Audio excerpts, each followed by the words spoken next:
Hey, it's Arrow, and this is Frag. We're about ready to take the traditional transition walk through this beautiful forest in South Charlotte, North Carolina. Like 58 degrees, beautiful sunshine. There's new leaves popping for the season of spring. But I'll tell you what the subject that we're going to cover today is pretty heavy, okay? And you might ask right away, what is defrag and why am I not on that walk right now? Because there's so much information that I have been researching today that it's like, I've got to have this information in front of me right now before I hit that path. And that's why you're going to hear Ernie in the background. You're going to hear echoing in this room because, once again, the subject that we're going to be doing today, defragging is asking the questions and then questioning the answers. It's getting to know you. And as you grow with your inner core, it does pour out of your heart and affect other people around you. So it's learning how to trust, to find faith in your own God-given ability, and to really see things through the inner eye and not what your outside eye would rather have. This is defrag. So the subject before we hit the path, and we're going to hit the path today. This hit me really hard while I was daily writing. Do you hate yourself? What? Okay, before we even jump into any of this, I got to tell you that I had to go to the book. And the book says, Proverbs 6:16 through 19, there were things that God hated. 7. He hated haughty eyes, a lying tongue, hands that shed innocent blood, a heart that devises wicked schemes, feet that are quick to rush into evil, a false witness who pours out lies, and a person who stirs up conflict in the community. So God knows what hatred is. And if bringing up God has created a hatred, okay, we'll change it. We'll say the universe. We'll say something that isn't so offensive to you because it's a 50-50 shot these days when you bring up that G-O-D.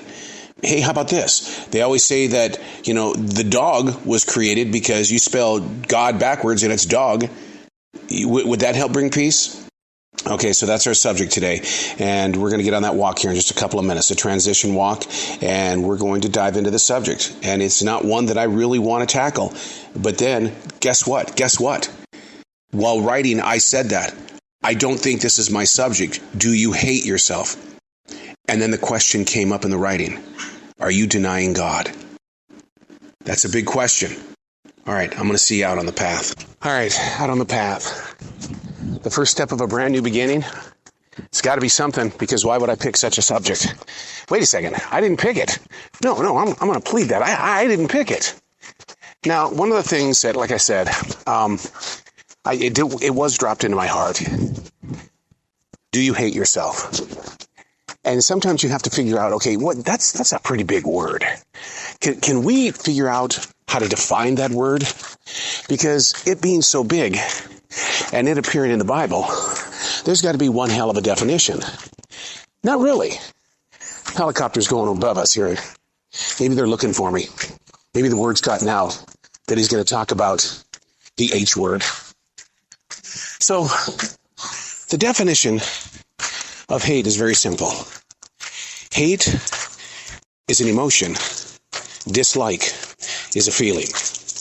Now, personally, on defrag, because we're questioning ourselves and then we're questioning the answers. I've got 29 years of daily writing, and I'm sure in the daily writing I have used the word hate. But did I mean it as hate or did I mean it as dislike? I would have to go back and try to get back into that moment where things are kind of equal on everybody's grounds.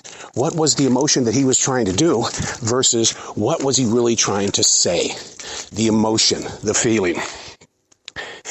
And I kept saying, wait a second, this is not my subject. I shouldn't be writing about this because I fear things like this because I don't want it to affect the rest of my day. I really do fear, and my anxiety level goes up when I see, feel, or hear anything when it comes to hate. So I said, I'm not a professional. I'm not Oprah Winfrey. I'm not Dr. Dave. That was my psychologist back in the early part of the 1990s. And all of a sudden it says, are you denying God? No, I'm not. No, I'm not. If you could see the sheet of paper that I'm carrying with me while in this beautiful forest in South Charlotte, North Carolina, the wind is lightly blowing, the sun is out, And the subject I'm talking about is dark.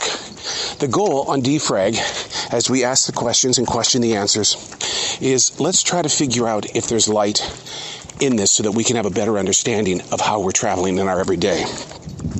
One of the questions that came up, how would your mother act if you would have told her that you hated yourself as a teen, as a preschooler, or even the times when you went through the abortions? Did you hate yourself during those times? And the answer was no, I did not. I questioned the situations. I disliked the decisions. I was not happy about what was going on in my marriage. But I always kept this kind of stuff away from my mother.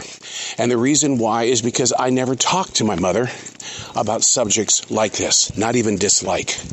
And I don't know if it's because she gave off that sense of energy that no matter what you dislike in life, move beyond it. Find the light. That was my mother all the time. And she would always talk about her love for Jesus Christ, and she would always bring up Jesus' name when things seemed to be a little rough. So I never had that opportunity to ask my mother, or to even share my mother, my dislike or hatred. And I hate using that word. Now see, but is that an emotion or is it a feeling? Well, my feeling is I don't like using such a word. But this sheet of paper I'm carrying, if anybody were to find it and take note of the handwriting on it, they're going to sit me down and they're going to question me. And the reason why is because the questions that I have on this are blatantly honest. And so on Defrag, I'm asking you to ask the same questions, to see if you can get into that inner core of your belief and see what is going on. I mean, I have been very disappointed with a lot of my decisions. But did I hate my decisions? I don't think I used that word hate at all. I just was bothered, deeply bothered. And like I said, I've got 29 years of writing to back that claim up. While out here on this transition walk, when my dog catches wind of another dog, do I hate it? Or do I just dislike the moment because I know my dog, a pointer, is so effing strong that she's going to pull my arm off one day, which is pretty interesting because the man who did the surgery on my wife's hip, he actually told my wife that he has more arm injuries than anything else because of dogs on leashes, because of the way that they hit the leash and the human being is dragged right along. Do I hate it or do I dislike it? I hand that question to you. I want you to ask that question. Those little things such as taking your dog for a walk or a lawnmower in the background, or maybe it's too hot too early. Your allergies and hay fever are driving you totally crazy. Do you hate it or do you dislike it? I'll give you another great example. I have a screaming blue-crowned conure, one of the loudest birds on the planet, inside a house. And when it screams, oh my God, it's the end of the world.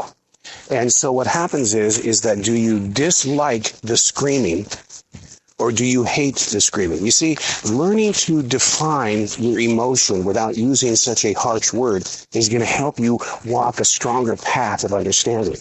There was somebody that I met at the Essential Job yesterday that for Lent, they wanted to stop cussing because their family doesn't like it. And the word she used was, my family hates it when I cuss. And so I think that might have been the seed planter right there. I said, is it really hate they don't like it? Or do they just dislike what's going on?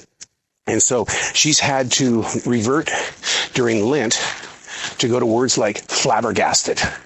What? And when there are people that are upsetting her, she calls them hooligans.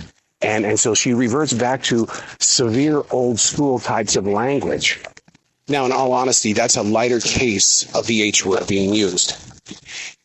In October of 2022, in an email sent to me from my sister, she sharply put into words her hatred toward me, mainly because I didn't support her negative energy toward others and herself. And because I didn't become a part of Team Susan, she disconnected from me 100%. We've talked about this on other episodes of Defrag. And the thing is that she did use the word hate. And she meant it. And she said that she would never talk to me again and that I would be faded out of her life. Neither one of us realized that in 4 months that her life would be over. And so I carry that message with me that she put into that smartphone And that might have been a seed about what's going on here as well. You know, it's one of those things that you hold on to, but you've got to forgive.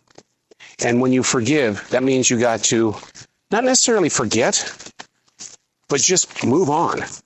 You ask anybody at my essential job, and they'll tell you, oh yeah, he seems to be a really positive word. I don't really hear anything negative coming out of him.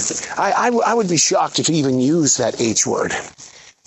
And I have to ask this question only because we are diving in.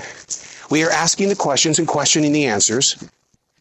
Is my positive mask actually a disguise for disliking or hating something? I mean, I hate it when I don't feel well. I was sick last week. But did I really hate it? Or did I dislike the feeling? See, making yourself available to understand the difference between the two helps clear up the mind, body, and soul in ways that allows you to say, look, I don't want to use that word anymore. I'm treating myself like a hooligan. I'm flabbergasted.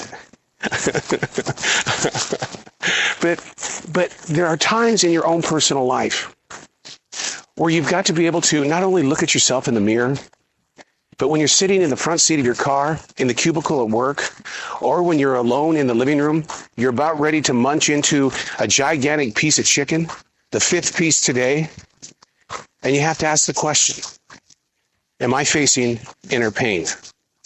Is there something inside of me that is creating dislike and or hatred?